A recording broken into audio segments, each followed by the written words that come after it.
Good morning, good afternoon, good evening. This is MarBeth Dunn with your conversation about peace, part of the World Miracle Peace Experiment. And today I'm having a wonderful conversation with our guest host, a lovely, lovely, lovely lady, Kim O'Neill. She is a former crime analyst who now provides personal empowerment and interview confidence and coaching for heart-centered professionals and youth. She also hosts Every Day is a New Day show, inspiring conversations about moving forward and choosing to embrace a positive outlook. In 2017, Kim co-authored the bestseller, Positive-Minded People, Inspiring Stories of Overcoming Adversity for Living a More Positive Life. That is a mouthful. It is. As an inspirational speaker, Kim aims to remind audiences the importance of knowing who they are, about the informational value of their emotions, and how to move forward when they don't know how. Kim's philanthropic work includes youth mentoring and interview workshops. Oh, that's so cool. Welcome, Kim. I'm so happy to have you here. Thank you, MarBeth. I'm happy to be here. I love what you're doing, and I'm grateful for the opportunity to contribute. Well, I'm really thrilled that you're going to be contributing because I know you have a lot to contribute. So let's talk a little bit about peace. What do you do to create more peace in your life? Well, it all starts with morning meditation. And even sometimes if it's just, I try to do at least 10 minutes, but even sometimes if it's just 1 minute, just taking any amount of time to deliberately center myself, take those slow, deep breaths and connect with who I am on a deeper level.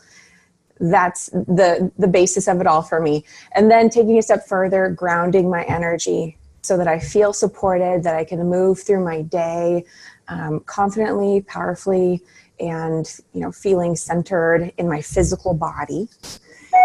And it all starts from those two places. So I love doing those two things. And I also take time to deliberately focus on what do I want to create or experience in my day, and understanding that I don't have all the answers. So it's okay to ask for guidance, ask for assistance, and allow myself to be open and receive that guidance so that I can, be supported and be guided and all that. The guidance part is really important. So when you're asking for guidance, would you like to share with our viewers what that means? Oh, yes. So asking for guidance. Some people might think that means, to me, it just means asking, for whatever term you use, God, universe, angels, your higher self, your spirit guides, whatever term you use, speaking to them and asking for assistance. Maybe there's something going on in your world and you're not sure how it's going to play out, or you're not sure how you're going to do or accomplish what you're expected to accomplish. Ask for assistance. Angels, please show me how to do this. Please show me what my next step is. The only thing I can think to do right now is such and such. And I'm open to receiving additional, insights and guidance and messengers through you. And so to me, it often is a very verbal, conversation that I will have with my support team.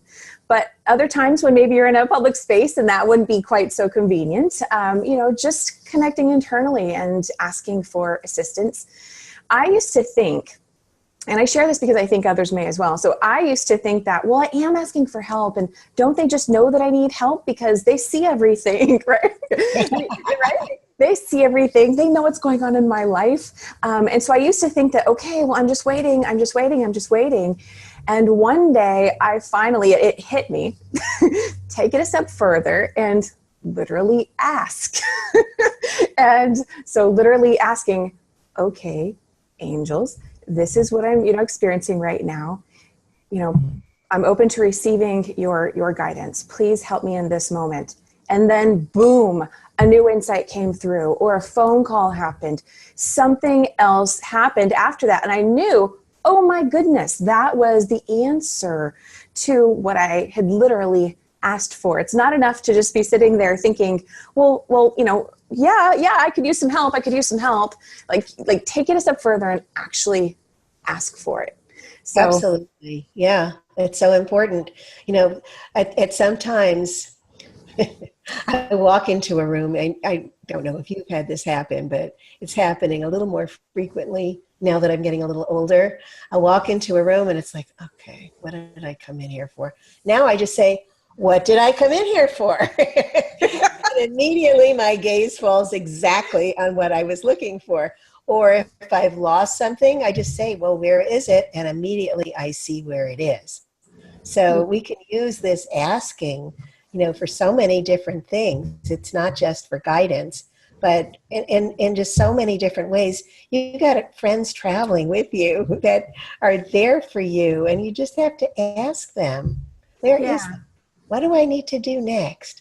Would it be good for me to do this, or would it be good for me to do that? I think that's a really good thing. I think also, and I was just thinking about this earlier today, is that part of the reason why we might be more inclined to not ask, to just assume that, well, they know, they see everything, is because we think that they're separate from us. And sure, in some form, we can say that they are, but we are also an extension of that higher frequency energy. We are an extension of that. And because we are here in this physical form, we have that free will, which means, we do need to take it a step further and actually ask, because they know that we are here and we have the ability to do things at our leisure. And although we are so connected to them, they want to respect us and give us that right to say, nope, I got this, or okay, yeah, come on in and help me out here. So, or wallow around in confusion. Yeah, exactly, right? I've been asking for days. No, Kim, you've been sitting in confusion for days, assuming that they're going to just step in, take it a step further. Yeah, I've also found that asking is really helpful when you feel like you're in a crunch for time, and you're like, okay, I've got to get all these things done in a certain amount of time. I'm starting to get into that space of overwhelm. Okay, just pause for a moment and ask for the assistance, and then things can start to flow and fall right into place. It's beautiful. It is. And you know what I find when we do that, when I do that things, my day just seems so crowded, things just start to fall away. Yes. The non-essential things, the appointments I thought I needed to do, suddenly they're canceled. And everything just is just perfectly orchestrated and feels so peaceful. And in some ways it can even start to feel like you have more time, even though the time has, nothing's changed with the time. The clock, is still, ticking along, but all of a sudden it feels like you have more time to get things done. That I don't feel that always, but I've noticed that a few times. And it's so interesting too, leading these world peace meditations. I noticed last week, I had so many things happening in this time thing. Just as soon as my meditation was finished, I had a house showing because we're selling our house. Okay. And just before that, there was something else. And, I was starting to feel that tension, but it was like, okay, I'm going to share this now. And I've got this, experience, and I know that other people have had this. And as soon as I started to share it and some techniques, everything just fell into place, because I feel like they also communicate with us through experiences that we're having. So when you're having this day, which is a little bit stressful, it's, what can I learn from this? What's the lesson here? And then you get it. Absolutely. And I think sometimes we might even think, okay, I've got so many things going on, and I can't have distractions right now. That's going to get in my way. So maybe, so I'm not going to answer that phone call, or I'm not going to respond to this message that just came through, on social media or something. But however, maybe that's part of it. Maybe that phone call is coming through as part of your assistance to help you get done whatever you need to get done, or the message that you're receiving from someone else. You know, I feel like all these things, these pieces come together at just the right time. And They do. it's, yeah, learning to be in that flow with it. And that's not to say, you know, then yes, always respond to every single thing coming your way at all times. But being in that flow, you can start to discern, oh, wait a second, I think maybe I should answer this call right now, or I should respond to that message because this is somehow in flow with where I'm headed. So I don't know, that's part of the dance that's been part of my journey, is learning to not be so closed off. And yet when I open up, not then be so open. It's learning how to be in that flow so that I can move with the guidance, you know, as I'm here in this life.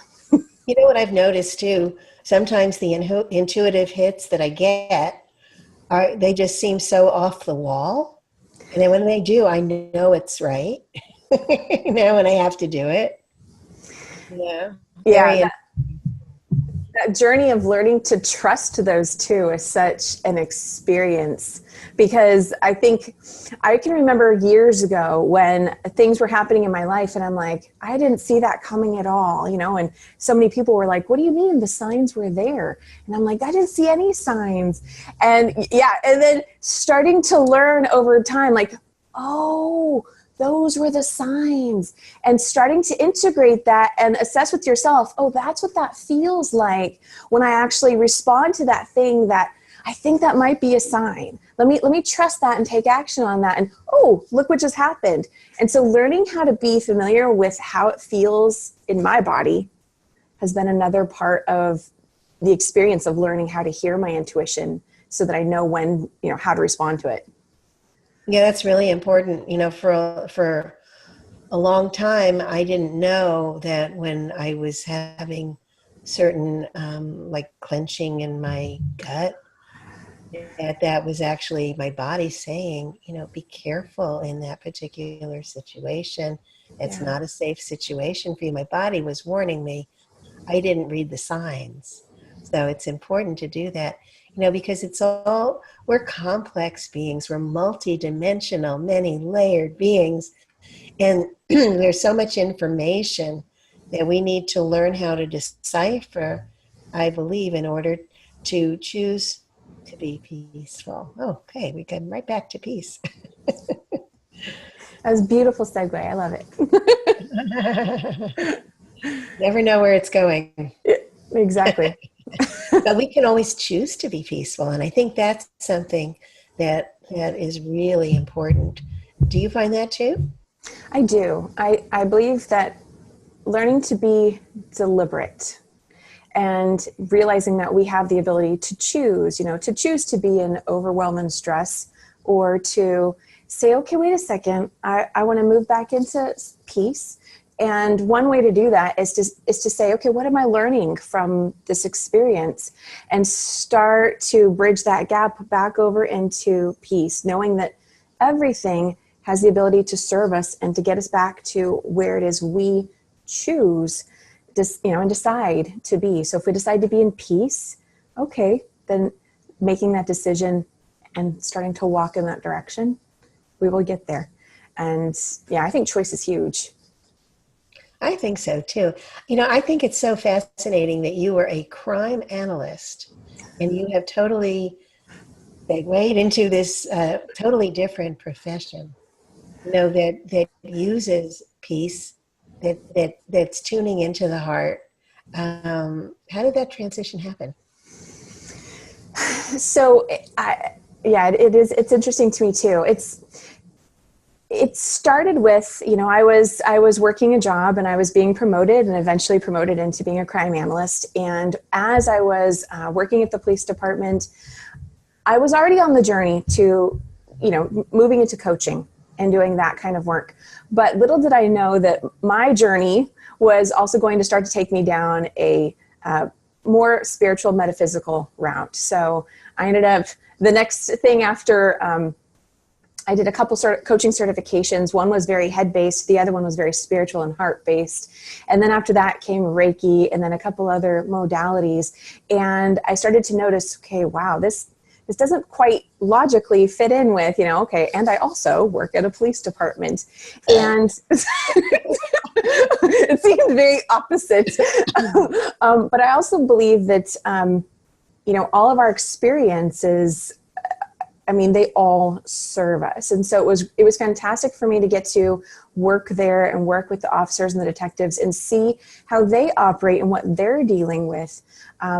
So many of them also come from a very heart-centered space of wanting to serve and protect. That's how we know the police department, that's the basis of what they're there to help us do. And so I fully support that. But over time, I realized in order for me to really do what I'm here to do, it's not going to serve me to do it in that capacity, to be behind the scenes and,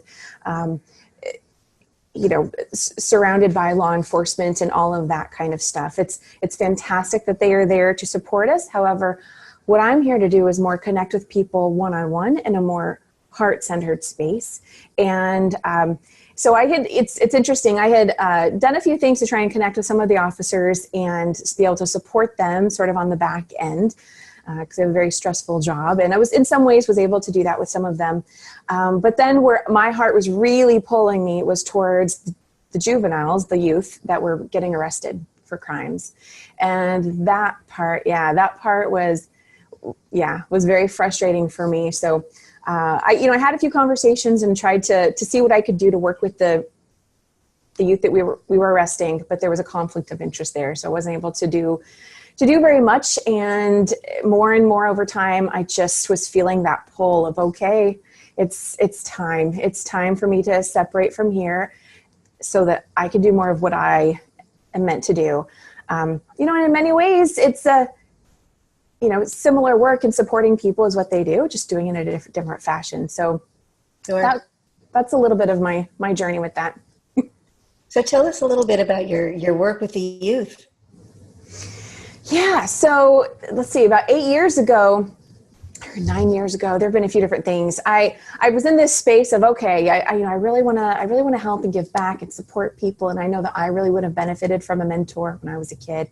And so finally I found this one youth mentoring organization that was local. And I said, okay, I'm going to commit to 1 year of being a youth mentor. And little did I know I was going to end up being there for 7 years. And wow. yes, Yeah, awesome. 7 years. And there were 3 different teenage girls that were assigned to me over those 3 years. But it's awesome because you really get to support and be a mentor to others more than who's just assigned to you. So it was wonderful for that experience. And it's not necessarily what you think going in, as a mentor, you think, oh, I'm going to get to go in and really, be a big sister or be a friend and really help guide this other person. But it's like anything else in life, you have to develop a relationship. And so, it's that dance of just 2 people connecting, getting to know one another. And then over time, yes, that friendship builds and that big sister role or however, the relationship evolves, comes about and it becomes a wonderful experience. And so I really enjoyed being a youth mentor. I highly recommend it for anybody that's interested in it. Organizations are looking for mentors. So if this speaks to you, sure, definitely connect to, for anybody watching, definitely seek out an organization near you. It's a rewarding experience. Did you have an opportunity to see my conversation with Kenya Isay? I did not, no. Oh, well, you should definitely check it out. She has worked with and created spiritual programs for disadvantaged youth. She's a social worker, it's her background, but also a yoga instructor. And she's created spiritual programs and has been mentoring children, marginal children that are in the system or have been abused and are suffering from PTSD. She's worked with them and she's helped them and taught them tools to move into a different space. And she's really beautiful. So you can check That's it out. Yeah, on our website. On that's the wonderful. I love that.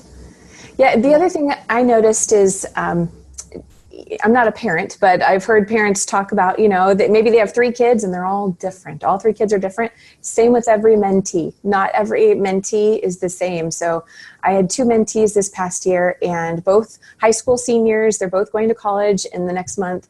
And they were both in some ways similar, but also very different. And so for me to, I think it's important to acknowledge that and go, okay, what does this person need? What does that person need?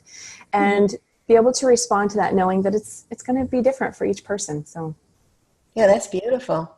So, my dear, what words of wisdom would you like to share with our viewers? I would like to share the importance of taking care of yourself first.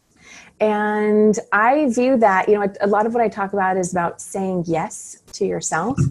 And I see taking care of yourself as part of that. So saying yes to yourself, acknowledging the value that you as an individual bring first, because when you have that, then you're able to give and serve and support others in the way that will support them. So it's that whole analogy about filling your own cup up first, and then you can support others. And so to me, that comes through, the meditation. And I've watched some of the other meditations that you've done on your program, and the other, meditation leaders have also done. And I see that similarity there. So I agree. I think it's really good, filling yourself up first and then expanding it outward, because that's when you can be the most powerful and really shine. Yeah, absolutely. So, you're going to lead a meditation tomorrow. We're very excited. Can't wait to see it. Thank you. I'm very excited as well. Thank you for the opportunity. Yeah, I'll be participating in it. That's a wonderful thing. So, be sure to tune in and catch Kim's meditation tomorrow. It is Sunday, the 12th. Yes. So very exciting. Really happy to see that. So much love to everyone here. Thank you so much for joining us, and have a wonderful, wonderful day.